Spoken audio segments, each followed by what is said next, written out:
Je vous demande d'arrêter tout ce que vous faites. Arrêtez-vous, inspirez profondément, laissez l'air entrer lentement, remplir votre poitrine, puis expirez. Expirez comme si vous vous libériez d'un poids que vous portez depuis trop longtemps. Car aujourd'hui, à cet instant précis, je vais vous dire quelque chose que personne n'a peut-être jamais osé vous dire.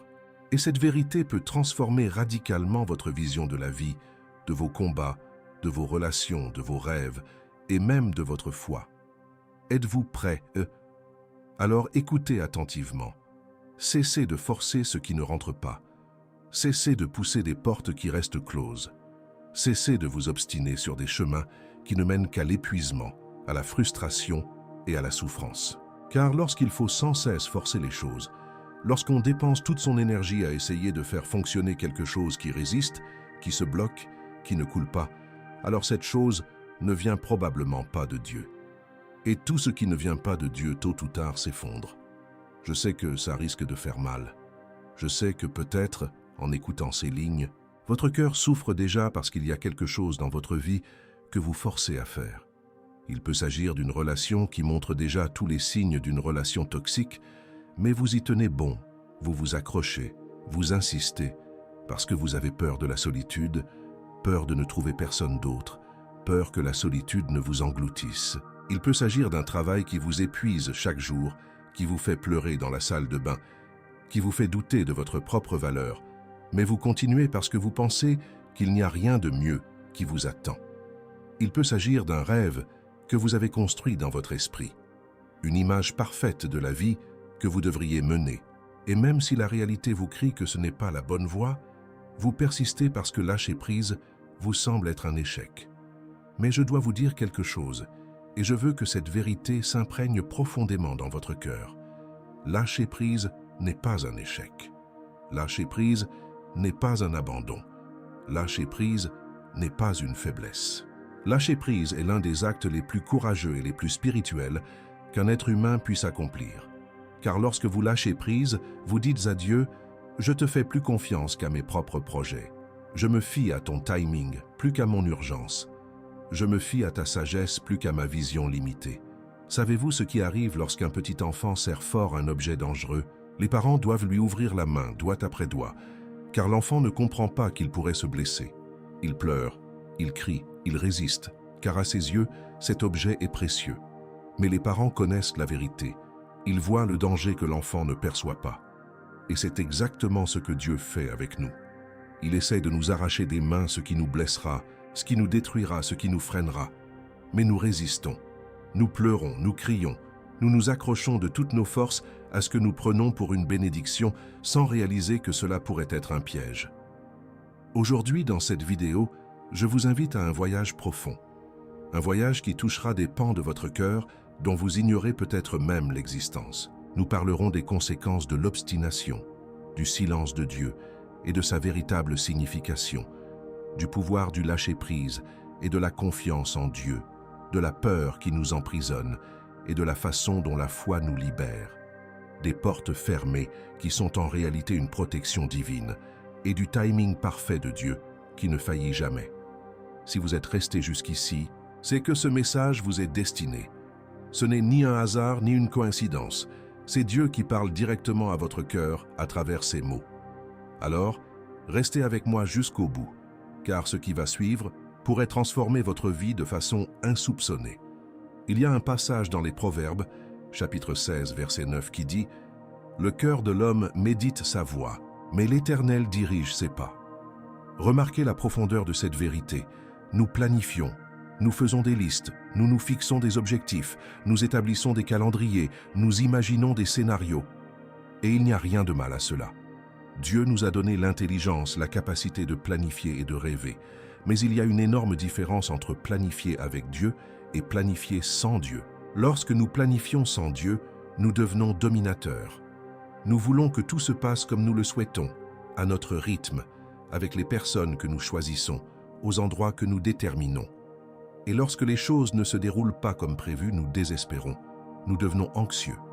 Nous devenons furieux. Nous sommes anéantis. Parce que nous plaçons tout notre espoir dans nos propres plans. Et nous oublions qu'il y a quelqu'un d'infiniment plus sage qui guide le cours des choses. Mais lorsque nous planifions avec Dieu, la dynamique est tout autre.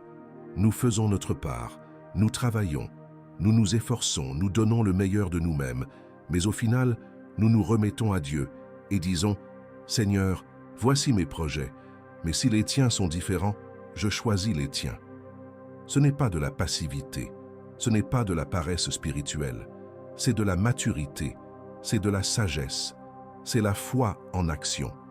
Car la foi ne se limite pas à croire en l'existence de Dieu. La foi, c'est croire que Dieu sait ce qui est le mieux pour nous, même lorsque ses voies semblent incompréhensibles à notre entendement humain. Et je sais que c'est difficile.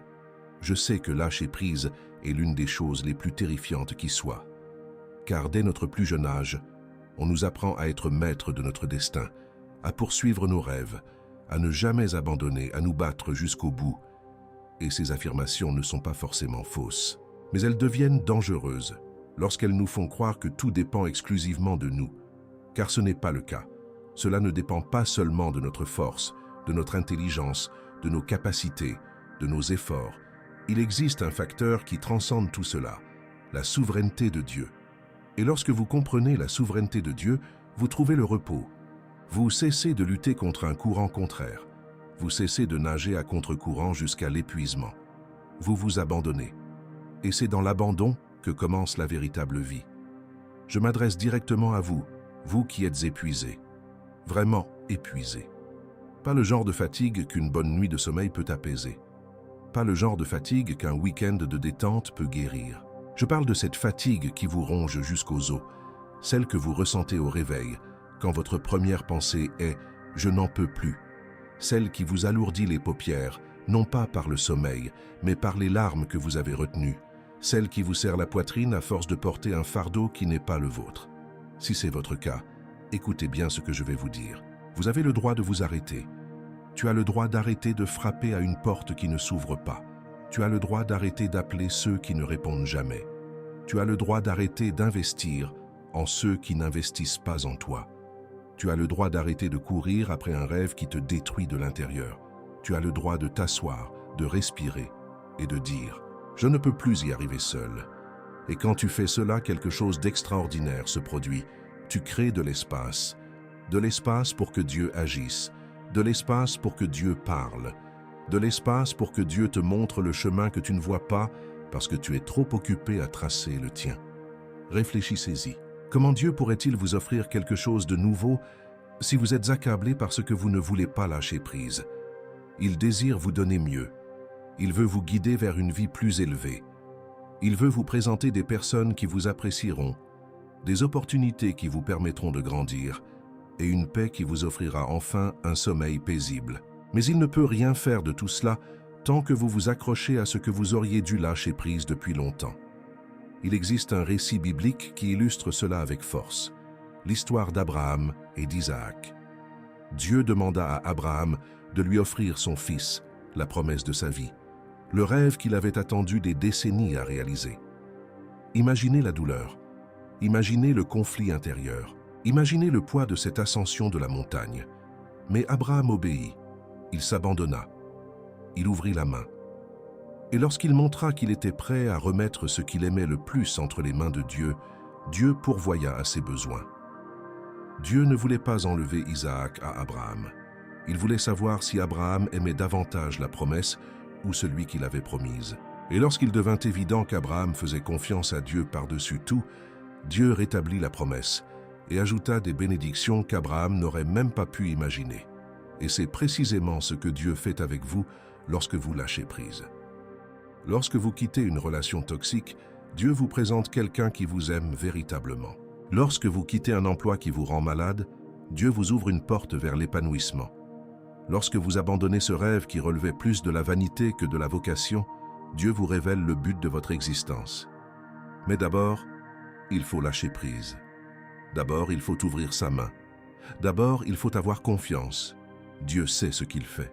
Je sais que votre esprit crie le contraire. Il se dit, et si je lâche prise et que rien ne se passe? Et si je lâche prise et que je me retrouve les mains vides? Et si j'abandonne et que je rate ma dernière chance? Ces questions sont légitimes. Cette peur est compréhensible. mais elles proviennent d'une perspective limitée. Elles proviennent d'un esprit qui ne perçoit que le présent, l'instant présent, l'immédiat. Or Dieu agit dans une dimension totalement différente. Il voit le passé, le présent et l'avenir simultanément. Il sait ce qui se passera demain, le mois prochain, l'année prochaine, dans 10 ans. Et lorsqu'il vous demande de lâcher prise, c'est parce qu'il a déjà préparé quelque chose d'infiniment meilleur. Vous ne le voyez pas encore, mais c'est là. Cela vous attend. Cela attend que vous lui fassiez une place. L'Évangile selon Matthieu, chapitre 11, versets 28 à 30, contient les paroles mêmes de Jésus. « Venez à moi, vous tous qui êtes fatigués et chargés, et je vous donnerai du repos. Prenez mon joug sur vous et recevez mes instructions, car je suis doux et humble de cœur, et vous trouverez du repos pour vos âmes. Car mon joug est facile à porter, et mon fardeau léger. » Jésus n'a pas dit « Venez à moi, vous qui êtes forts, vous qui pouvez tout gérer, vous qui pouvez tout résoudre par vous-même. » Il a dit « Venez à moi, vous qui êtes fatigués, accablés, à bout de force. » Et il a promis du réconfort. Non pas un réconfort temporaire, non pas un réconfort superficiel, mais un repos pour l'âme, pour le plus profond de votre être. Et qu'est-ce que ce repos? Ce n'est pas l'absence de problème, ce n'est pas une vie sans défi, c'est la certitude de ne pas être seul, c'est la paix de savoir que quelqu'un de plus grand que vous veille sur chaque détail. C'est la tranquillité de celui qui comprend qu'il n'a pas besoin de tout contrôler, car un Père aimant est aux commandes. Ce repos survient lorsque vous cessez enfin de lutter contre Dieu et commencez à lutter à ses côtés. Lorsque vous cessez de ramer à contre-courant et laissez le fleuve de Dieu vous emporter là où il a préparé votre chemin. Certaines personnes sont tellement habituées à l'épuisement qu'elles ont oublié ce que c'est que de vivre en paix. L'épuisement est devenu la norme, l'anxiété, une habitude, la frustration, une compagne quotidienne. Et quand on leur suggère de s'arrêter, de se reposer, de lâcher prise, elles paniquent, car elles confondent productivité et valeur. Elles confondent contrôle et sécurité. Elles confondent persévérance et foi. Mais la persévérance n'est pas la foi. S'obstiner sur ce que Dieu n'a pas commandé, c'est de l'entêtement. Et l'entêtement spirituel est l'une des choses les plus dangereuses qui soient, car il vous maintient prisonnier d'un mauvais endroit, avec les mauvaises personnes, à vivre une vie qui n'est pas celle que Dieu a prévue pour vous. Je vous propose un exercice mental. Pensez à ce qui vous épuise le plus en ce moment, ce qui vous empêche de dormir, ce qui vous serre le cœur, ce qui vous consume toute votre énergie émotionnelle. Imaginez maintenant confier cela à Dieu, littéralement. Imaginez tendre les mains et dire « Seigneur, je n'en peux plus, je m'en remets à toi, fais ce que tu veux, j'ai confiance. » Qu'avez-vous ressenti en imaginant cela? Si vous avez éprouvé un soulagement même minime, c'est que votre esprit connaît la vérité. Vous n'êtes pas fait pour porter ce fardeau. Il est trop lourd pour vos épaules. Mais pour Dieu, il est léger comme une plume. Il peut résoudre en un instant ce que vous essayez de résoudre depuis des années. La première épître de Pierre, chapitre 5, verset 7, dit « Déchargez-vous sur lui de tous vos soucis, car il prend soin de vous. » Remarquez que le verset ne dit pas « Déchargez-vous sur lui d'une partie de vos soucis ». Il ne dit pas « Déchargez-vous sur lui des soucis que vous pouvez contrôler ». Il dit tout. Toutes les angoisses, toutes les peurs, toutes les inquiétudes, toute la fatigue, absolument tout. Parce qu'il prend soin de vous. Il prend soin de vous. Chaque larme que vous avez versée, il l'a recueillie. Chaque nuit blanche que vous avez passée, il était là. Chaque instant où vous pensiez vous effondrer, il vous a soutenu. Même quand vous ne vous en rendiez pas compte. Même quand vous pensiez être seul, il était là. Et il est toujours là. Maintenant, en cet instant précis. Il écoute chaque battement de votre cœur fatigué et murmure « Repose-toi, mon fils. Repose-toi, ma fille. Je suis aux commandes. » Je dois maintenant aborder un sujet qui trouble beaucoup de personnes. Un sujet qui engendre douleur, doute et même colère dans de nombreux cœurs. Je parle du silence de Dieu. Avez-vous déjà prié de tout votre cœur, les larmes aux yeux, la voix étranglée par l'émotion, implorant une réponse, et n'avez-vous reçu que le silence? Avez-vous déjà ouvert la Bible en espérant y trouver un mot pour apaiser votre tempête intérieure, et les mots vous ont semblé dénués de sens? Avez-vous déjà levé les yeux au ciel en demandant « Dieu, où es-tu? Pourquoi ne réponds-tu pas » Pourquoi m'as-tu laissé seul dans ce désert? Si vous avez déjà vécu cela, je dois vous dire quelque chose qui peut complètement changer votre perspective. Le silence de Dieu n'est pas un abandon. Le silence de Dieu n'est pas de l'indifférence. Le silence de Dieu n'est pas une punition. Le silence de Dieu est une stratégie.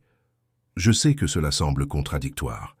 Je sais que lorsque vous êtes désespéré, la dernière chose que vous voulez entendre, c'est que ce silence est intentionnel. Mais laissez-moi vous expliquer, car lorsque vous comprendrez ce que Dieu fait en silence, vous n'aurez plus jamais peur de lui. Imaginez une mère qui apprend à son enfant à marcher. Elle lâche la main de l'enfant et recule de quelques pas. L'enfant a l'air effrayé, hésite, peut-être même pleure-t-il, mais la mère est toujours là. Elle n'a pas quitté la pièce. Elle ne lui a pas tourné le dos. Elle a simplement laissé à l'enfant l'espace nécessaire pour développer ses propres jambes. Si la mère tenait la main de l'enfant indéfiniment, celui-ci n'apprendrait jamais à marcher seul. Cette séparation temporaire n'est pas de la cruauté, c'est de l'amour. Un amour tourné vers l'avenir qui dit « J'ai besoin que tu grandisses, j'ai besoin que tu deviennes plus fort, et pour cela j'ai besoin de te laisser de l'espace. » C'est précisément ce que Dieu fait dans le silence. Il ne vous a pas abandonné, il ne vous a pas oublié. Il n'est pas trop occupé avec les autres pour prendre soin de vous. Il fait naître en vous quelque chose qui ne se réalise que dans le silence. Dans le bruit, nous n'entendons pas.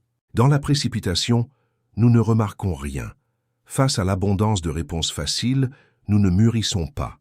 C'est dans le silence que la foi s'approfondit. C'est dans le désert que la dépendance à Dieu devient une réalité, et non une simple théorie. Voyez ce qui est arrivé à Joseph en Égypte. Vendu par ses propres frères, jeté dans une fosse obscure, emmené comme esclave en terre étrangère, faussement accusé par une femme, il fut emprisonné pendant des années dans un cachot sordide. Des années, pas des jours, pas des semaines, des années. Et où était Dieu pendant tout ce temps? Est-il resté silencieux? D'un point de vue humain, oui. Joseph a probablement crié, pleuré, questionné. Il y a sans doute eu des nuits en prison où, fixant les murs de pierre, il s'est demandé si Dieu l'avait oublié. Mais la Bible dit quelque chose d'impressionnant.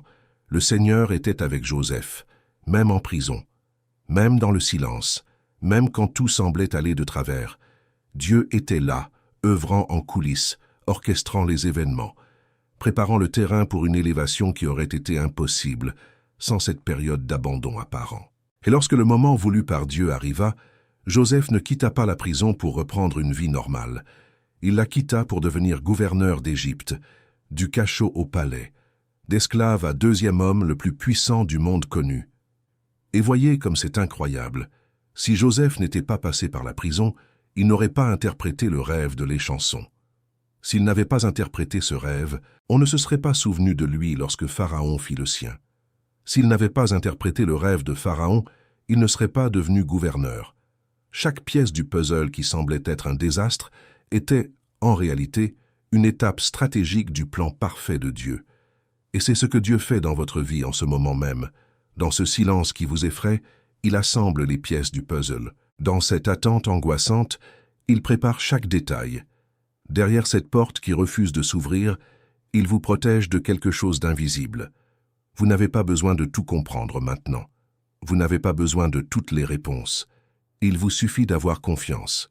Ayez confiance que le silence de Dieu n'est pas la fin de l'histoire. C'est l'intervalle entre deux actes. Et lorsque le rideau se lèvera à nouveau, ce que Dieu révélera vous laissera à genoux, empli de gratitude. Le psaume 37, verset 7 dit « Repose-toi sur le Seigneur et attends-le avec patience. » Se reposer et attendre. Deux choses qui vont à l'encontre de notre nature humaine. Nous voulons agir, résoudre les problèmes, contrôler, manipuler les situations pour qu'elles se déroulent comme nous le souhaitons. Mais Dieu nous invite à nous reposer et à attendre. Non pas à une attente passive et paresseuse, à nous plaindre allongés sur le canapé, mais à une attente active, pleine de foi, qui dit « Je ne sais pas ce que demain me réserve, mais je sais qui tient l'avenir entre ses mains. J'ai appris une chose tout au long de ma vie, et je souhaite la partager avec vous. Les plus grands dons de Dieu s'offrent souvent dans le silence. Les plus grandes transformations s'opèrent en coulisses, loin des projecteurs, en secret, dans des lieux cachés. Tandis que le monde ne perçoit que le résultat final, L'élévation, la victoire, le miracle, Dieu a œuvré en silence pendant des mois, des années, parfois des décennies. Et chaque seconde de ce silence avait un sens. Chaque instant d'attente était nécessaire. Chaque larme versée dans l'obscurité a été vue, recueillie et comptée par un Père qui ne dort jamais. Le chapitre 41, verset 10 d'Isaïe contient une promesse qu'il faut graver dans votre cœur. « Ne crains rien, car je suis avec toi. Ne sois pas effrayé, car je suis ton Dieu. Je te fortifierai, je t'aiderai, je te soutiendrai de ma droite victorieuse. » Dieu n'a pas dit « Ne crains rien quand tout va bien ». Il a dit « Ne crains rien ». Tout simplement. En toutes circonstances, dans la vallée comme dans la montagne, dans l'abondance comme dans la pénurie, dans le bruit comme dans le silence, car la promesse ne dépend pas de votre situation. Elle dépend de celui qui l'a faite. Et celui qui a fait cette promesse est le Dieu qui a créé l'univers par sa parole, le Dieu qui a séparé la mer, qui a arrêté le soleil, qui a ressuscité les morts. S'il a dit qu'il est avec vous, il l'est. S'il a dit qu'il ne vous abandonnera pas, il ne vous abandonnera pas. Peu importe ce que vos yeux voient, peu importe ce que vos sentiments vous disent, peu importe ce que les circonstances crient. La parole de Dieu est la vérité la plus solide qui soit, et elle dit « Je suis avec vous ». Alors, la prochaine fois que le silence de Dieu vous effraie, souvenez-vous, le Maître reste silencieux pendant l'examen, non pas parce qu'il a abandonné ses élèves, mais parce qu'il leur a déjà enseigné tout ce qu'ils devaient savoir. Et maintenant, il est temps de mettre en pratique ce qu'ils ont appris. Le silence de Dieu est le moment où il vous permet d'appliquer tout ce qu'il vous a déjà enseigné. C'est le moment où votre foi est mise à l'épreuve, éprouvée et fortifiée. Et lorsque vous sortez de cette épreuve, vous n'êtes plus le même. Vous êtes plus fort, plus mûr, mieux préparé à ce que Dieu vous réserve. Je sais que vous traversez peut-être en ce moment une de ces périodes de silence. Peut-être attendez-vous une réponse qui ne vient pas. Peut-être êtes-vous dans une situation qui semble désespérée. Peut-être portez-vous une douleur que personne ne connaît. Mais je vous le dis du plus profond de mon cœur, tenez bon. Ne lâchez pas la main de Dieu. N'abandonnez pas maintenant.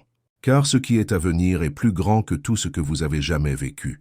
Ce que Dieu prépare pour vous, caché derrière ce silence, dépassera vos plus grandes espérances. Et lorsque vous repenserez à tout cela et comprendrez la raison de chaque attente, de chaque larme, de chaque porte fermée, vous sourirez. Vous pleurerez de gratitude. Et vous direz, « Seigneur, ton silence était ta réponse la plus sage. » Et je voudrais vous raconter une histoire qui illustre profondément combien le silence de Dieu peut être la plus puissante des préparations. Il était une fois un homme qui rêvait d'être missionnaire. Dès son plus jeune âge, il ressentait l'appel à porter la parole de Dieu dans des contrées reculées. Il se prépara. Il étudia la théologie. Il apprit des langues. Il rassembla des ressources. Et lorsqu'il fut enfin prêt à partir, toutes les portes se fermèrent. Son visa fut refusé. Le financement ne fut pas obtenu. Sa santé se détériora. Il cria vers Dieu, « Seigneur, tu m'as appelé à cela. Pourquoi fermes-tu toutes les portes ?» Le silence fut la seule réponse. Les mois passèrent. L'homme était frustré, découragé et doutait de sa vocation. Mais il décida de ne pas abandonner sa foi. Il continua de prier même sans obtenir de réponse. Il continua de lire la parole, même sans trouver de réconfort. Il continua de servir dans son église locale, même s'il avait le sentiment qu'il devrait être à l'autre bout du monde. Et puis un événement inattendu se produisit. Une famille de réfugiés, originaires du pays même où il rêvait d'aller comme missionnaire, s'installa dans son quartier. Puis une autre, et encore une autre. En quelques mois, toute une communauté de personnes originaires de ce pays vivait à quelques rues de chez lui. Et il comprit. Dieu ne disait pas non. Dieu disait « pas là-bas, ici ». Pas sous cette forme, ici. Le champ de mission était venu à lui. Et le travail qu'il accomplit là dans sa propre ville, auprès de ses familles, porta des fruits qu'il n'aurait jamais pu porter s'il était parti à l'autre bout du monde. Percevez-vous la sagesse divine dans cette histoire? Dieu n'a pas rejeté la vocation de cet homme. Il l'a réorienté, l'a adapté. Il a accompli quelque chose d'infiniment plus créatif et efficace que le plan initial. Mais pour cela, l'homme a dû traverser le silence, patienter et faire confiance en l'absence de signes visibles de l'action divine. Et c'est peut-être là le plus important. Dieu œuvre en coulisses. Il agit dans l'ombre. Il œuvre en silence. Il manipule des éléments invisibles, relie des circonstances insoupçonnées, prépare des scénarios imprévisibles. Et lorsque tout s'harmonise, lorsque le voile se lève enfin et que l'on découvre ce qu'il a fait depuis le début, la seule réaction possible est de se prosterner en adoration. N'ayez donc pas peur du silence de Dieu. N'ayez pas peur d'attendre. N'ayez pas peur des portes qui restent closes. Car derrière chaque silence, une symphonie se compose. Derrière chaque attente, une bénédiction se prépare. Derrière chaque porte fermée, un chemin meilleur se dessine. Dieu n'est pas un Père absent. Il est le Père le plus présent qui soit. Et même lorsqu'il semble ne pas agir, il orchestre chaque détail de votre histoire avec une précision qui dépasse toute compréhension humaine. Je souhaite maintenant déconstruire un mensonge que l'ennemi a semé dans le cœur de nombreuses personnes. Un mensonge qui a maintenu les enfants de Dieu prisonniers de situations dont Dieu leur avait pourtant ordonné de se libérer. Ce mensonge est le suivant. Si vous lâchez prise, vous perdez. Si vous lâchez prise, vous vous retrouverez les mains vides. Si vous lâchez prise, vous ne posséderez plus jamais rien. C'est l'un des mensonges les plus efficaces du diable, car il utilise la peur pour paralyser l'obéissance. Il vous fait croire que s'accrocher désespérément est le seul moyen de survivre, que persévérer est synonyme de foi, que s'accrocher est un signe de force. Mais je dois vous dire la vérité, même si elle est douloureuse. Lâcher prise n'est pas une défaite. Lâcher prise est la porte d'entrée vers ce que Dieu a véritablement préparé pour vous. Imaginez une enfant tenant un gobelet en plastique rempli d'eau du robinet. Imaginez maintenant son père, debout à côté, les bras tendus, tenant un verre en cristal rempli du jus le plus raffiné qui soit.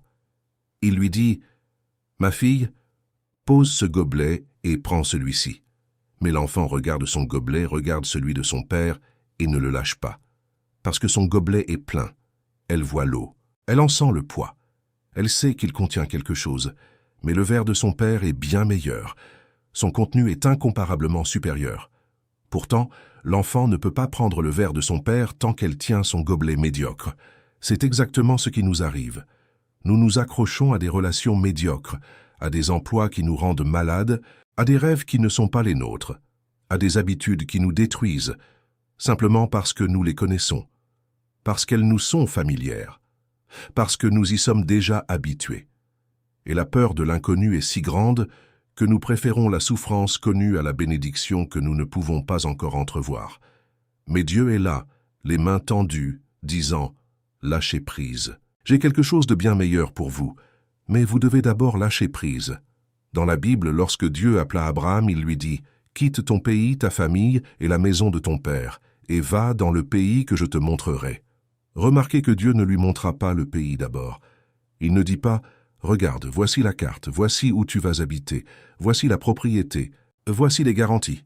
Maintenant décide si tu veux y aller. » Non, il dit « Pars d'abord, quitte tout d'abord, et confiance d'abord, et ensuite je te le montrerai. » Cela va à l'encontre de toute logique humaine. La logique humaine dit « Montre-moi, et ensuite je déciderai. » Dieu dit « Décide, et ensuite je te le montrerai. » Parce que Dieu n'agit pas par logique. Dieu agit par la foi. Et la foi est l'assurance des choses qu'on espère, la conviction de celles qu'on ne voit pas. Et savez-vous ce qui est arrivé à Abraham? Il a obéi, il est parti, il a quitté sa terre natale, sa famille, sa sécurité, son confort, et Dieu l'a conduit vers un pays où coule le lait et le miel. Dieu a fait de lui le père d'une multitude. Dieu l'a béni si abondamment que, des milliers d'années plus tard, on parle encore de lui. Mais rien de tout cela ne se serait produit si Abraham était resté où il était, s'accrochant à ce qui lui était familier, craignant de lâcher prise. Lâcher prise, c'est laisser Dieu prendre les rênes, c'est retirer ses mains du volant et le laisser conduire. Et je sais que c'est terrifiant. Je sais que votre instinct de survie crie. N'y pense même pas, c'est de la folie. Mais je vous le demande, qui conduit le mieux? Vous, avec votre vision limitée qui ne perçoit que le présent, ou Dieu, qui voit la fin dès le commencement? Vous, avec vos émotions instables qui changent au gré des jours, ou Dieu dont la sagesse est infinie et dont les pensées dépassent les vôtres? Lâcher prise, ce n'est pas renoncer. C'est laisser Dieu occuper la place qui lui revient depuis toujours, le centre du pouvoir. C'est dire « Seigneur, mes projets ont échoué, mais les tiens sont parfaits. Ma vision est éphémère, mais la tienne est éternelle. Mes forces m'abandonnent, mais les tiennes sont infinies. Je cesse de vouloir être maître de ma propre vie, et je laisse le vrai Dieu prendre les rênes. Et quand Dieu prend les choses en main, tout change. Des chemins qui semblaient bloqués s'ouvrent. Des opportunités qui paraissaient impossibles se concrétisent. Les bonnes personnes apparaissent. La paix envahit le cœur. La clarté remplace la confusion. Et vous regardez autour de vous et réalisez que vous êtes dans un endroit complètement différent de celui où vous auriez été si vous aviez obstinément suivi vos propres plans. Un endroit meilleur, un endroit plus sûr, un endroit plus beau, un endroit dont vous ignoriez même l'existence, mais que Dieu préparait depuis avant votre naissance. Je rencontre souvent des gens qui me disent « Mais j'ai déjà lâché prise et rien n'a changé ». Et quand je leur demande à quoi ils ont lâché prise exactement, je découvre qu'en réalité, ils n'ont pas lâché prise. Ils ont relâché leur emprise, mais sans la relâcher complètement. Ils ont dit « je me rends ». Mais ils ont continué à penser, à planifier, à essayer de contrôler les choses en coulisses. Le véritable lâcher-prise est total. C'est cesser de penser à un plan B. C'est cesser d'essayer de manipuler la situation. C'est se reposer véritablement, sachant qu'on est entre les mains de Dieu. Et cet abandon total est le terreau le plus fertile pour qu'un miracle se produise. Jérémie, chapitre 29, verset 11 dit « Car je connais les projets que j'ai formés pour vous, dit l'Éternel, projets de paix et non de malheur, afin de vous donner un avenir et de l'espérance. Dieu pense à vous, non pas par hasard ni occasionnellement, mais constamment, et ses pensées à votre égard sont des pensées de paix, non de destruction. Ce sont des pensées d'avenir, non de fin. Ce sont des pensées d'espoir, non de désespoir. Lorsque vous lâchez prise sur ce à quoi vous vous accrochez si fort, vous ne tombez pas dans le vide. Vous tombez entre les mains d'un Dieu qui a déjà planifié chaque étape du chemin qui vous mènera à votre destinée. Aujourd'hui, je vous lance un défi. Identifiez ce à quoi vous vous accrochez et que Dieu vous demande de lâcher prise. Il peut s'agir d'une personne, d'un rêve, d'un projet, d'une rancune ou encore du besoin de contrôler votre propre vie. Quoi que ce soit, lâchez prise. Littéralement si vous le souhaitez. Lâchez prise et dites « Seigneur, je te libère, je te laisse partir, je m'abandonne à toi, et maintenant, je te fais confiance pour me guider là où je dois être. » Cette simple prière, faite avec sincérité, peut être le tournant de votre vie. Le moment où tout commence à changer. Non pas parce que vous avez abandonné, mais parce que vous avez enfin permis à Dieu d'accomplir ce qu'il a toujours voulu faire pour vous. Je dois être tout à fait honnête avec toi. Je dois te dire quelque chose que personne autour de toi n'ose peut-être dire. Forcer les choses te détruit de l'intérieur. Tu ne t'en rends peut-être pas compte, car le processus est lent, silencieux, presque imperceptible. C'est comme une goutte d'eau qui tombe toujours au même endroit sur une pierre. Une seule goutte ne fait rien, mais des milliers de gouttes, au fil du temps, creusent un trou. Et c'est exactement ce qui se passe quand tu t'obstines à forcer ce qui ne devrait pas l'être. Ton âme s'use goutte à goutte, jour après jour, jusqu'à ce qu'un jour tu te réveilles et que tu ne te reconnaisses plus. Avez-vous déjà réfléchi à la façon dont l'anxiété s'est installée dans votre vie? Le plus souvent, elle ne survient pas brutalement, comme un tremblement de terre.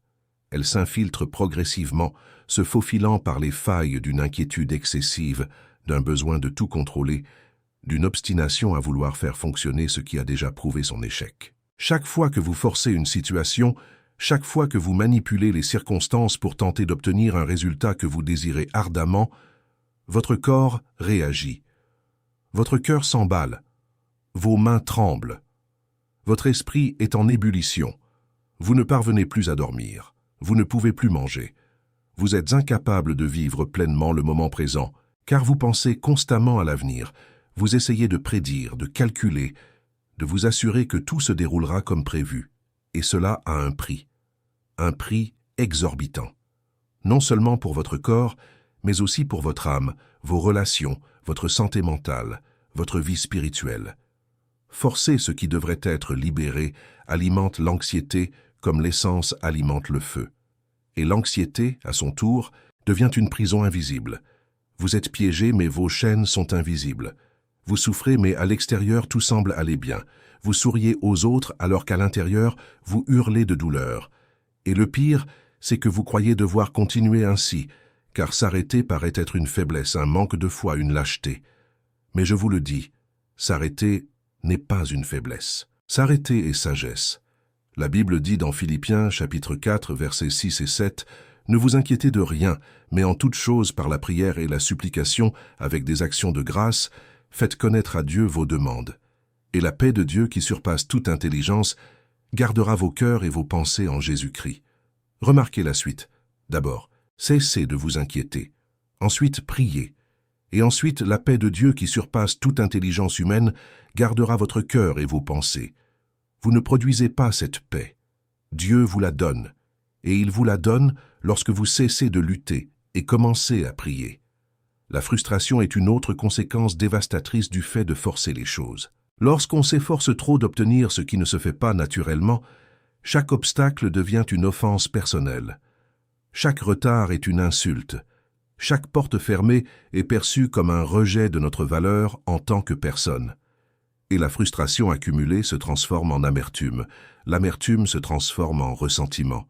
Le ressentiment se transforme en colère. Et la colère engendre des décisions impulsives qui causent souvent des dommages irréparables. Combien de personnes connaissez-vous qui ont pris de mauvaises décisions sous le coup de la frustration? Qui ont rompu de belles relations parce qu'elles étaient impatientes de voir les choses avancer? Qui ont abandonné une vocation légitime parce qu'elles étaient frustrées par le manque de reconnaissance? Qui se sont éloignées de Dieu parce qu'elles étaient frustrées par son silence? La frustration qui naît de la volonté de forcer les choses est comme un acide qui corrode tout sur son passage. Et le plus triste, c'est que, le plus souvent, celui qui souffre le plus est précisément celui qui force les choses. Et puis vient la solitude. Non pas la solitude physique d'être seul dans une pièce, mais la solitude émotionnelle, le sentiment que personne ne comprend, que personne ne se soucie de vous, que vous menez un combat en solitaire. À forcer les choses, on a tendance à s'isoler, car la lutte absorbe toute notre énergie.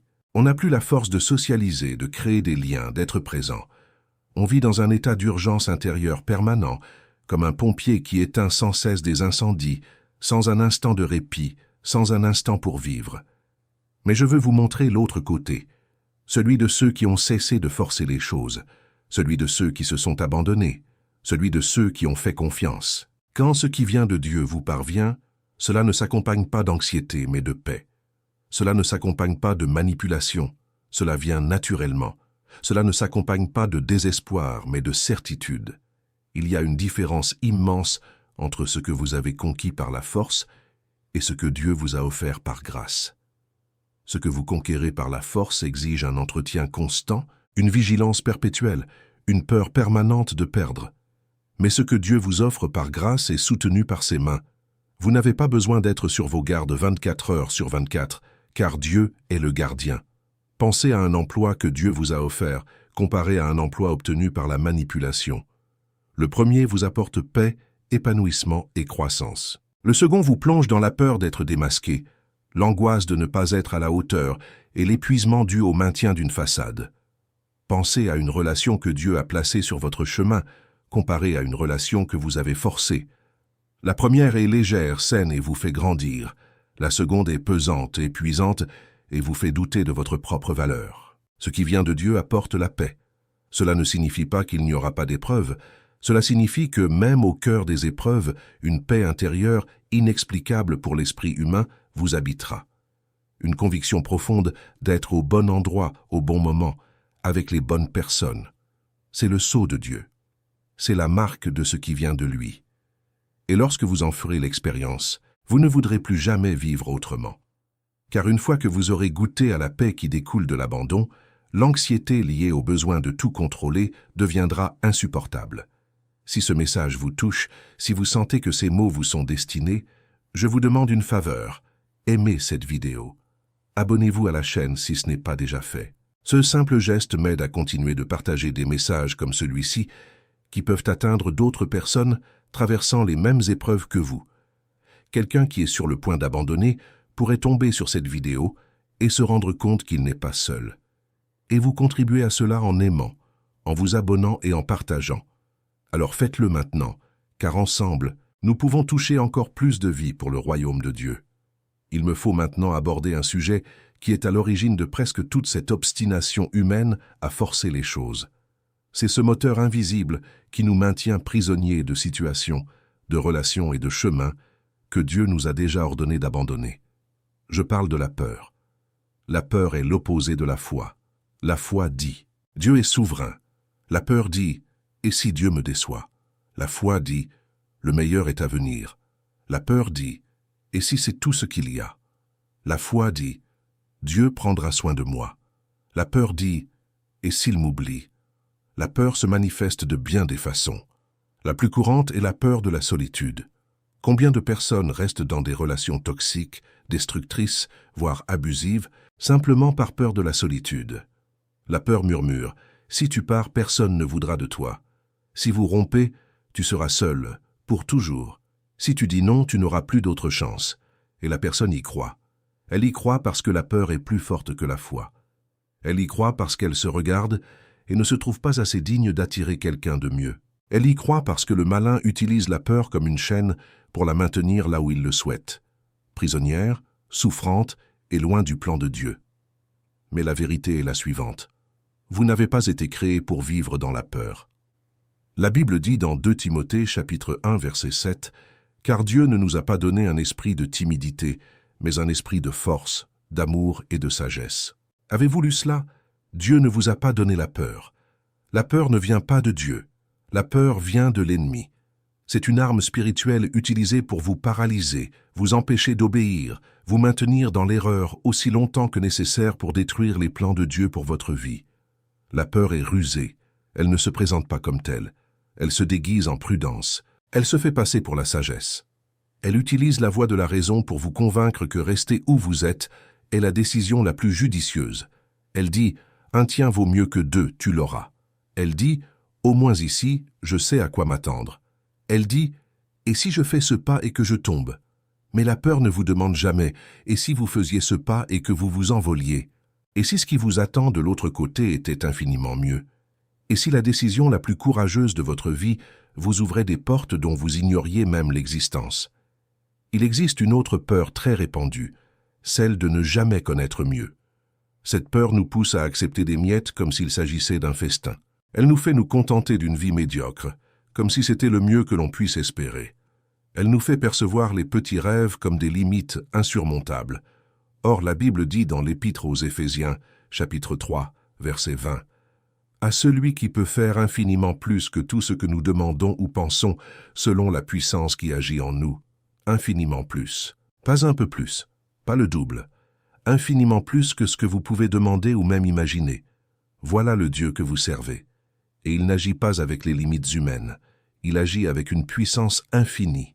La peur de ne pas avoir d'autre chance est une autre puissante emprise.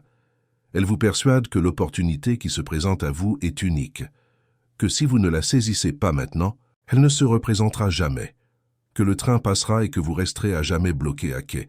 Mais c'est un mensonge, car le Dieu qui a créé les cieux et la terre, qui a peint chaque lever de soleil différemment, qui a placé des milliards d'étoiles dans la voûte céleste, ne manque pas d'opportunité pour vous.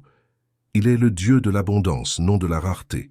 Il est le Dieu qui ouvre les mers, qui fait tomber la manne du ciel, qui multiplie les poissons et le pain. Si une porte se ferme, il peut en ouvrir 10 autres. Si une opportunité passe, il peut en créer 100 nouvelles. Vous ne servez pas un Dieu limité, vous servez le Dieu illimité.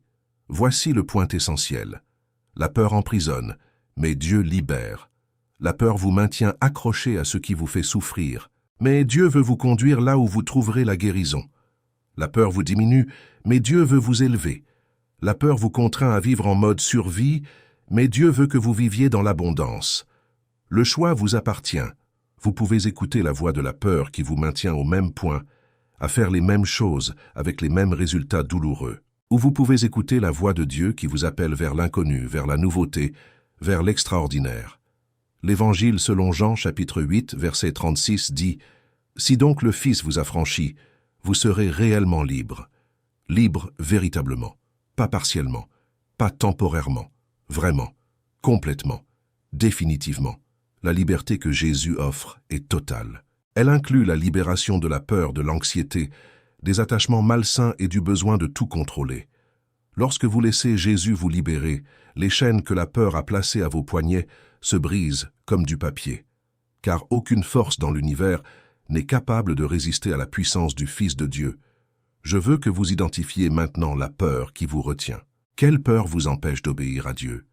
Quelle peur vous pousse à vous accrocher à ce que vous devriez lâcher prise? Est-ce la peur de la solitude? La peur de l'échec? La peur de ne pas être à la hauteur? La peur du jugement des autres? La peur de l'inconnu? Identifiez cette peur, regardez-la en face, et puis proclamez sur elle la parole de Dieu. Je n'ai pas reçu un esprit de crainte. J'ai reçu un esprit de force, d'amour et de maîtrise de soi. Je suis libre en Christ, et aucune peur n'a d'autorité sur ma vie. La peur est bruyante, mais elle ment. Elle crie fort, mais sans fondement. Elle menace de terribles conséquences, mais Dieu a déjà écrit la fin de votre histoire. Et c'est une fin victorieuse, non une défaite. Alors ne laissez pas la peur décider de votre avenir. Laissez la foi, enracinée dans la parole de Dieu et la souveraineté du Tout-Puissant, guider vos pas. Car là où la peur vous conduit au désespoir, la foi vous conduit au repos. Là où la peur vous retient prisonnier du passé, la foi vous propulse vers l'avenir que Dieu a préparé. Et cet avenir, je vous l'assure, par l'autorité de la parole, est infiniment plus grand et infiniment plus beau que tout ce que la peur veut vous faire croire perdu. Il y a quelque chose concernant la peur que peu de gens comprennent. La peur nous vole le présent. Quand on a peur de l'avenir, on perd la capacité de vivre l'instant présent. On est physiquement là, mais mentalement, on vit dans une réalité parallèle peuplée de catastrophes imaginaires. On imagine le pire scénario possible, et on commence à souffrir en anticipant quelque chose qui n'est pas encore arrivé, et qui n'arrivera probablement jamais. Les recherches montrent que plus de 90% de nos peurs ne se réalisent jamais. 90%. Cela signifie que la quasi-totalité de la peur que vous ressentez repose sur des fantasmes et non sur la réalité. Vous souffrez pour quelque chose qui n'existe pas. Vous êtes prisonnier de chaînes imaginaires. Vous êtes contrôlé par des ombres qui disparaissent lorsque la lumière de la vérité divine les illumine. Jésus en a parlé avec une clarté saisissante dans Matthieu 6, 34. Ne vous inquiétez donc pas du lendemain, car le lendemain s'inquiétera de lui-même. À chaque jour suffit sa peine. Chaque jour est déjà assez chargé. Vous n'avez pas à porter le poids de demain, de la semaine prochaine, du mois prochain, de l'année prochaine. Il vous suffit de vivre aujourd'hui. Faites ce qui doit être fait aujourd'hui. Ayez confiance en Dieu aujourd'hui. Et demain, quand viendra le lendemain, la grâce de Dieu vous attendra, fraîche, nouvelle et suffisante. L'attachement engendré par la peur est comme une plante parasite qui s'enroule autour d'un arbre sain. Au début qu'il semble inoffensif, voire beau, mais avec le temps, il commence à ronger l'arbre de l'intérieur, à lui voler ses nutriments, à entraver sa croissance. Et s'il n'est pas retiré à temps, il finit par le tuer. La peur agit de la même manière sur votre âme. Elle s'enroule autour de vos rêves, de vos relations, de vos décisions. Au premier abord, elle ressemble à de la prudence, à de la circonspection. Mais c'est de la peur. Et la peur, si elle n'est pas confrontée à la parole de Dieu et à la foi en le Tout-Puissant, finira par ronger ce que vous avez de plus précieux dans votre cœur. Se libérer de la peur commence par une décision. Pas par une émotion, une décision. Vous décidez de ne plus être gouverné par la peur. Vous décidez de faire confiance à Dieu même quand la peur hurle. Vous décidez de franchir le pas même si vos jambes tremblent. Vous décidez de lâcher prise même si vos mains résistent.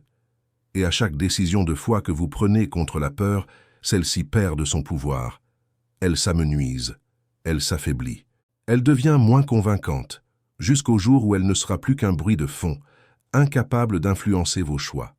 Je dois maintenant vous révéler une vérité qui changera votre regard sur chaque porte fermée, chaque perte, chaque rejet que vous avez pu subir dans votre vie.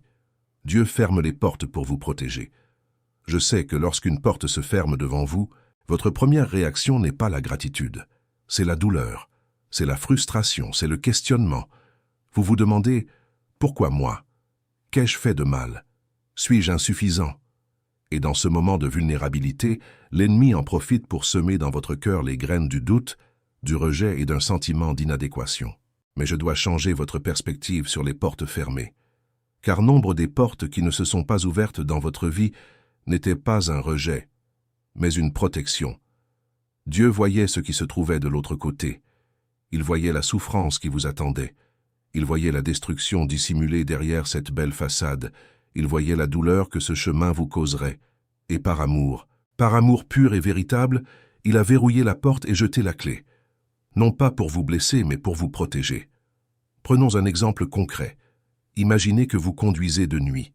Vous roulez à bonne allure, confiant, concentré sur votre itinéraire.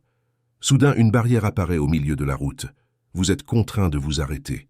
Furieux, vous tapez sur le volant. Vous vous plaignez.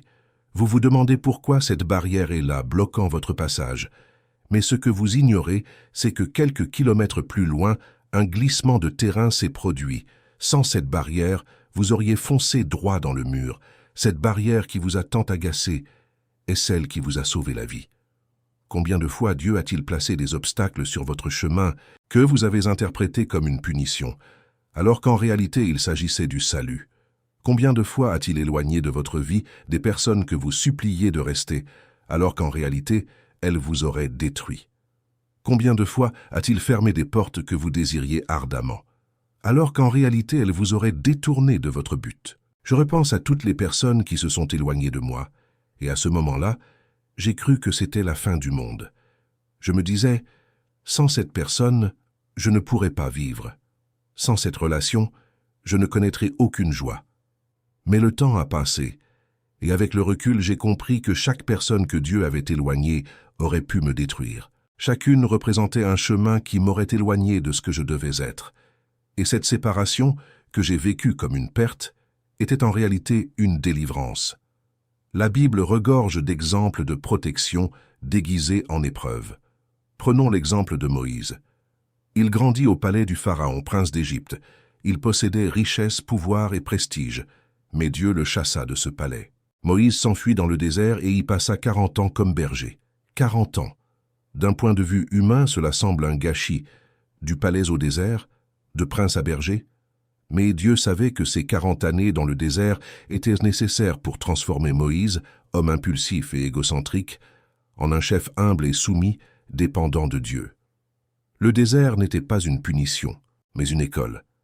Et lorsque Dieu appela enfin Moïse à libérer le peuple d'Israël, il était prêt, non pas grâce à ses années au palais, mais grâce à celles passées dans le désert. Et Dieu agit de même avec vous. Ce rêve brisé était peut-être Dieu vous protégeant d'une illusion qui aurait viré au cauchemar. Cette personne qui vous a quitté était peut-être Dieu, vous sauvant d'une relation destructrice. Cet emploi que vous n'avez pas obtenu était peut-être Dieu, vous épargnant un environnement néfaste pour votre âme. Ce projet qui a échoué était peut-être Dieu, vous guidant vers un plan infiniment meilleur dont vous ignoriez même l'existence. Romains chapitre 8, verset 28 déclare « Nous savons, du reste, que toute chose concourt au bien de ceux qui aiment Dieu, de ceux qui sont appelés selon son dessein. » Toutes choses, absolument toutes, y compris les portes qui se ferment, les pertes, les rejets, les nuits de larmes, les jours de doute. Tout, absolument tout, concourt à votre bien, pourvu que vous aimiez Dieu et que vous soyez en accord avec son dessein. Je sais qu'il est difficile d'y croire quand on souffre. Quand une porte se ferme brutalement, la dernière chose qu'on a envie d'entendre, c'est que c'était pour notre bien. Mais je vous le demande, gardez cette vérité dans votre cœur. Vous n'avez pas besoin de la comprendre maintenant. Vous n'avez pas besoin d'y adhérer maintenant. Gardez-la simplement. Car un jour viendra, que ce soit dans 1 mois, 1 an, 10 ans, où vous vous retournerez sur votre passé et verrez clairement ce qui vous échappe aujourd'hui. Vous relirez les points. Vous comprendrez chaque porte fermée, chaque détour, chaque échec apparent. Et vous réaliserez que chacun de ces moments était une pièce parfaitement ajustée de la mosaïque que Dieu tissait avec votre vie. Et vous savez ce qu'il y a de plus beau? Quand on comprend que Dieu ferme des portes pour nous protéger, on cesse d'être en colère contre ces portes fermées. On cesse de se sentir rejeté, on cesse de douter de sa propre valeur, et on commence à rendre grâce. On commence à dire « Merci Seigneur pour cette porte qui ne s'est pas ouverte. Merci pour cette personne qui a quitté ma vie. Merci pour ce rêve qui ne s'est pas réalisé. Parce que je sais que le Seigneur voit ce que je ne vois pas. Et si le Seigneur l'a fermé, c'est parce que l'ouvrir aurait été néfaste pour moi. Ce changement de perspective transforme votre vie. Il transforme vos émotions. Il transforme votre santé mentale. car au lieu de vivre dans le ressentiment et les interrogations, vous vivez dans la gratitude et la confiance. Au lieu de regarder le passé avec douleur, vous le regardez avec compréhension. Au lieu de craindre l'avenir, vous l'attendez avec espérance. Car si Dieu vous a fidèlement protégé par le passé, il vous le sera aussi à l'avenir. S'il a fermé les portes qui auraient pu vous mener au désastre, il le fera encore. Vous êtes en sécurité entre les mains de Dieu, et rien, absolument rien, ne peut vous en éloigner. Il y a un effet secondaire puissant et souvent négligé à cesser de forcer les choses. En ralentissant, on commence à voir plus clair. C'est comme lorsqu'on roule à 180 km/h. À cette vitesse, tout est flou. Les paysages défilent sans qu'on les voie. Les détails disparaissent. Les panneaux de signalisation sont à peine visibles. Mais lorsqu'on ralentit, lorsqu'on passe à 60, 40, 20, soudain le monde se précise. On voit les fleurs au bord de la route. On lit clairement les panneaux. On remarque les itinéraires alternatifs qui étaient là depuis le début, mais qu'on ne voyait pas parce qu'on allait trop vite. C'est exactement ce qui se passe dans la vie spirituelle. Lorsque l'on est constamment pressé, forcé, agressif et manipulateur, on perd le discernement. On ne distingue plus une véritable opportunité d'un piège déguisé. On ne perçoit plus les intentions cachées de ceux qui nous entourent. On ne remarque plus les signes que Dieu place sur notre chemin, car le tumulte intérieur de notre anxiété et de notre urgence étouffe la douce voix du Saint-Esprit. La Bible nous dit que lorsque Dieu a parlé à Élie, il ne l'a pas fait pendant le tremblement de terre. Il ne l'a pas fait dans le feu. Il ne l'a pas fait dans la tempête. Il a parlé d'une voix douce et calme, une voix chuchotée, un murmure. Et comment entendre un murmure au milieu d'un ouragan? C'est impossible. Pour entendre la voix de Dieu, il faut faire silence. Il faut ralentir. Il faut s'arrêter. Et c'est pourquoi l'ennemi fait tout pour nous maintenir occupés, pressés, anxieux, courant d'un endroit à l'autre sans s'arrêter. Car il sait que dans le bruit, nous n'entendrons pas les instructions de Dieu. Quand on cesse de forcer les choses et qu'on commence à se reposer en Dieu, quelque chose d'extraordinaire se produit dans notre perception. On commence à voir ce qui était pourtant évident. On réalise que la personne qui prétendait nous soutenir avait en réalité des intentions cachées. On comprend que l'opportunité qui semblait trop belle pour être vraie était en fait un piège. On comprend que le chemin qui paraissait le plus logique était en réalité une distraction stratégiquement placée par l'ennemi pour nous détourner de notre objectif. Le discernement est l'une des armes spirituelles les plus puissantes qu'un enfant de Dieu puisse posséder. C'est la capacité de voir au-delà des apparences, de percevoir ce qui se cache derrière les apparences, de distinguer ce qui vient de Dieu de ce qui n'en vient pas. Et le discernement ne s'exerce que dans le calme, il s'affine dans le silence, il s'accorde dans la pause. Lorsque vous ralentissez et laissez le Saint-Esprit guider votre regard, vous voyez des réalités qui vous étaient invisibles dans le tumulte de la vie quotidienne. Combien de mauvaises décisions avez-vous prises dans la précipitation? Combien de relations toxiques avez-vous entamées faute d'avoir pris le temps de les évaluer calmement? Combien de mauvais investissements avez-vous réalisés parce que l'urgence a primé sur la sagesse? Combien de paroles blessantes avez-vous prononcées sans réfléchir? La précipitation est l'ennemi du discernement. Et l'ennemi le sait. C'est pourquoi il vous met la pression. C'est pourquoi il crée de fausses urgences. C'est pourquoi il vous fait croire que si vous n'agissez pas immédiatement, vous perdrez tout. Il veut vous faire fuir, car fuir, c'est prendre le mauvais chemin. Mais quand on s'arrête, quand on respire, quand on prie, quand on attend, tout s'éclaircit. Les intentions des gens se révèlent. On distingue les vraies opportunités des fausses. Le chemin de Dieu devient visible, et l'on prend des décisions guidées, non par l'émotion du moment, mais par la sagesse de l'esprit. Le chapitre 4 des Proverbes, versets 25 à 27, dit « Que tes yeux regardent droit devant toi, que ton regard soit fixé sur ce qui est devant toi.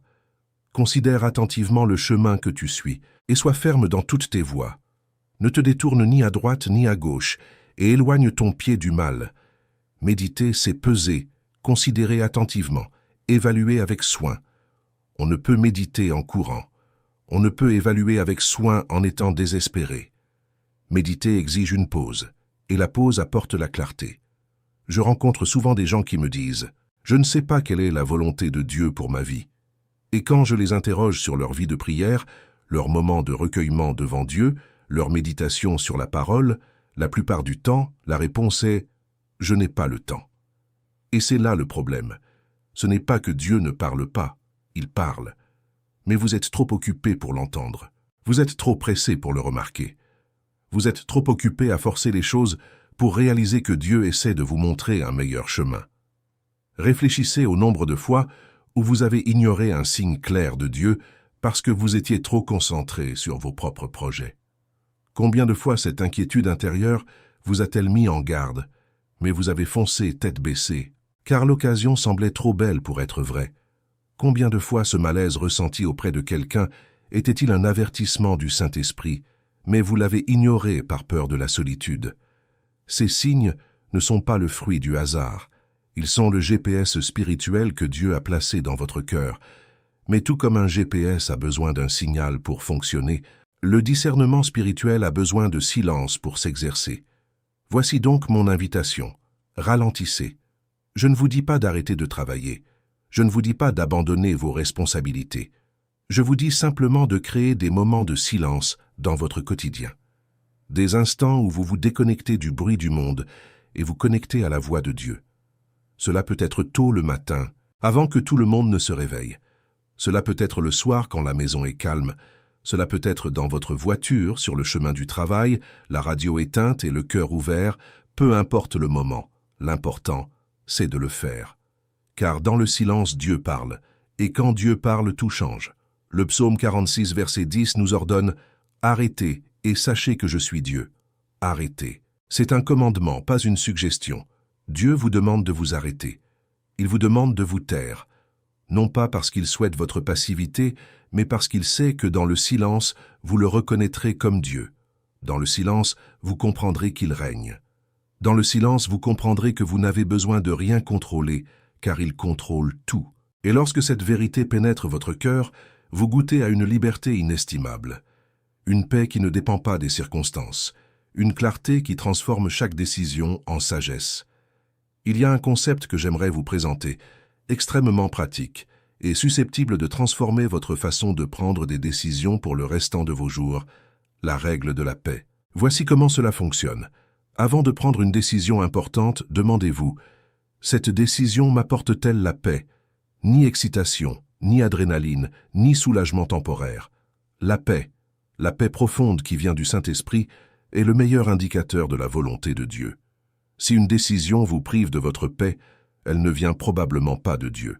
Si une relation vous vole votre paix, elle ne vient probablement pas de Dieu. Si une opportunité qui semble prometteuse génère de l'anxiété au lieu de la paix, soyez vigilants. Colossiens chapitre 3 verset 15 dit que la paix du Christ règne dans vos cœurs, à laquelle vous avez été appelés pour former un seul corps. Que la paix règne. La paix doit guider vos décisions. La paix doit être le juge de vos choix. Ni l'émotion, ni la pression d'autrui, ni l'urgence du moment. La paix. Si la paix est présente, allez de l'avant. Si elle est absente, attendez. Prenez un temps de réflexion. Priez davantage. Cherchez à y voir plus clair. Car l'absence de paix est souvent un signal d'alarme divin. Arrêtez-vous, ce n'est pas le moment, ou ce n'est pas la bonne voie. Cette sensibilité à la paix se développe lorsqu'on ralentit. Quand la vie défile à toute allure, on ne perçoit plus la paix intérieure. Elle est là, active, mais le tumulte du quotidien la couvre. C'est comme essayer d'entendre son cœur battre au milieu d'une fête avec de la musique forte. Impossible. Mais allez dans une pièce calme, allongez-vous, fermez les yeux, et soudain, vous entendez chaque battement distinctement. Il en va de même pour le discernement spirituel. Dans le silence, dans la pause, dans le calme, la voix de l'esprit devient limpide. Et lorsque votre discernement est aiguisé, vous devenez pratiquement insensible aux pièges. Vous décelez la manipulation avant qu'elle ne vous atteigne. Vous percevez le mensonge avant qu'il ne vous trompe. Vous discernez la distraction avant qu'elle ne vous égare. Non pas parce que vous êtes plus intelligent que les autres, mais parce que l'Esprit de Dieu œuvre en vous avec une clarté absolue. Et cela n'est possible que si vous faites le choix courageux de ralentir dans un monde qui glorifie la vitesse. De tout ce que j'ai dit jusqu'ici, voici peut-être la vérité la plus difficile à accepter pour l'esprit humain. Dieu a un timing parfait, ni approximatif, ni plus ni moins. Parfait, exact, précis à la milliseconde près. Et ce timing ne dépend pas de vous. L'Ecclésiaste, chapitre 3, verset 11 dit « Il a fait toutes choses belles en son temps. » Chaque événement, chaque rencontre, chaque porte qui s'ouvre, chaque bénédiction reçue, tout arrive au moment précis où c'est approprié. Ni avant ni après. Et votre responsabilité n'est pas d'accélérer ce temps, c'est de lui faire confiance. Mais comment faire confiance au timing de quelqu'un qu'on ne voit pas? Comment patienter quand tout autour de vous crie à l'urgence? Comment garder son calme quand les factures s'accumulent?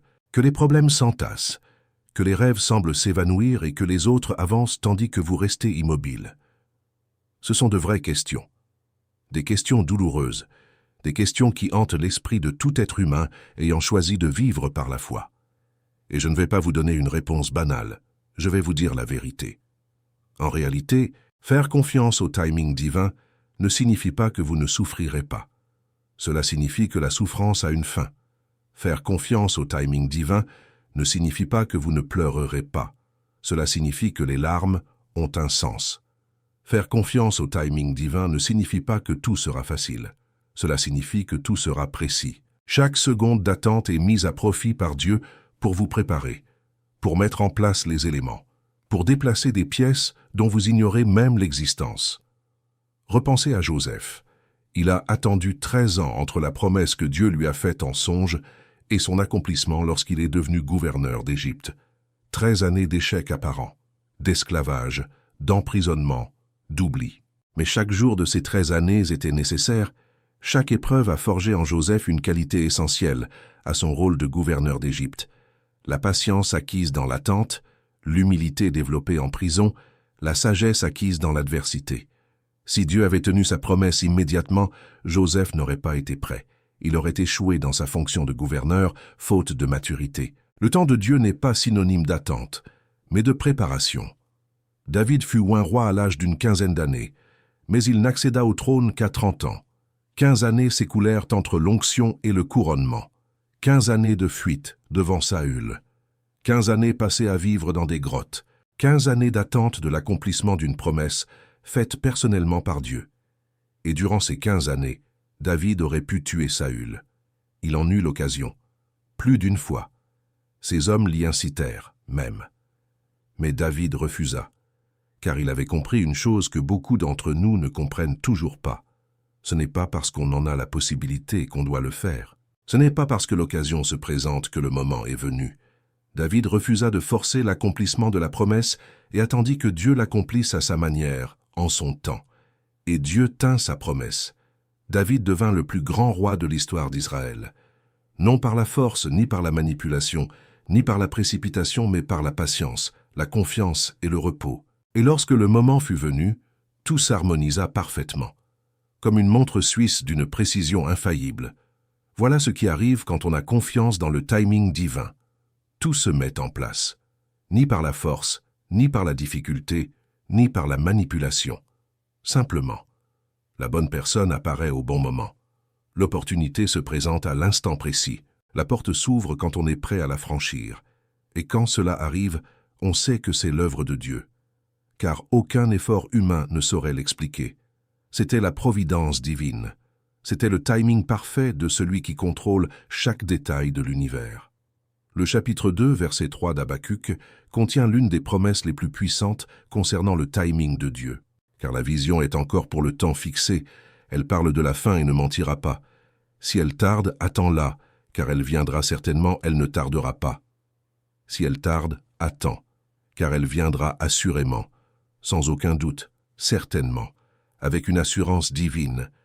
Vous pouvez douter des promesses des hommes, vous pouvez douter des garanties du monde, mais ne doutez jamais de la promesse de Dieu. S'il l'a dite, il l'accomplira. S'il a promis, il tiendra parole. S'il a parlé, cela se produira. La question n'est pas de savoir si cela se produira, mais quand. Et ce « quand » est entre les mains de celui qui n'a jamais failli une seule seconde dans l'histoire de l'humanité. Dieu n'est jamais en retard. Si vous avez l'impression qu'il est en retard, c'est que vous vous basez sur une horloge inadaptée. Vous utilisez une horloge humaine pour mesurer le temps divin, et ces deux horloges sont incompatibles. L'horloge humaine dit « cela aurait déjà dû se produire ». L'horloge divine dit « cela se produira au moment parfait ». L'horloge humaine dit « je perds mon temps ». L'horloge divine dit Chaque seconde est précieuse. L'horloge humaine dit « Il est trop tard ».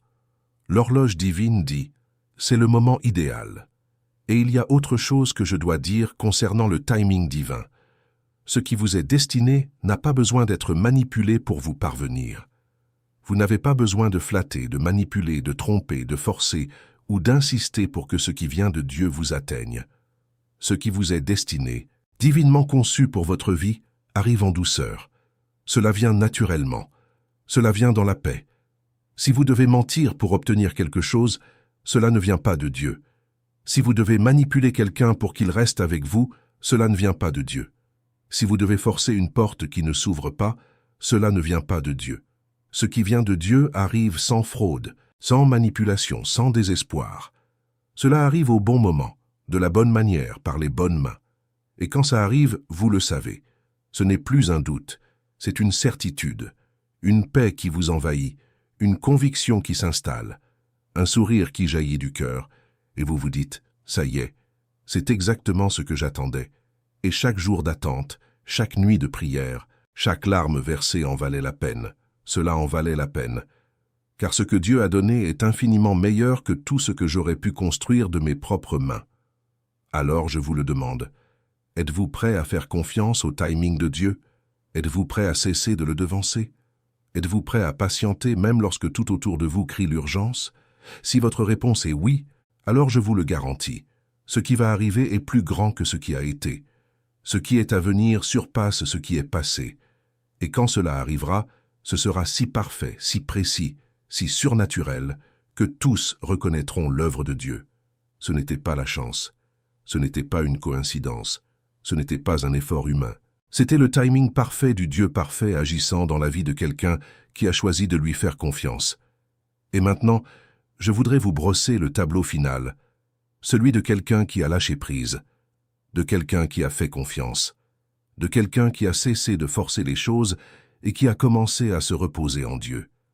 Car je sais que, tout au long de ce message, vous vous êtes peut-être demandé « D'accord, je comprends la théorie. Mais en pratique, que se passe-t-il?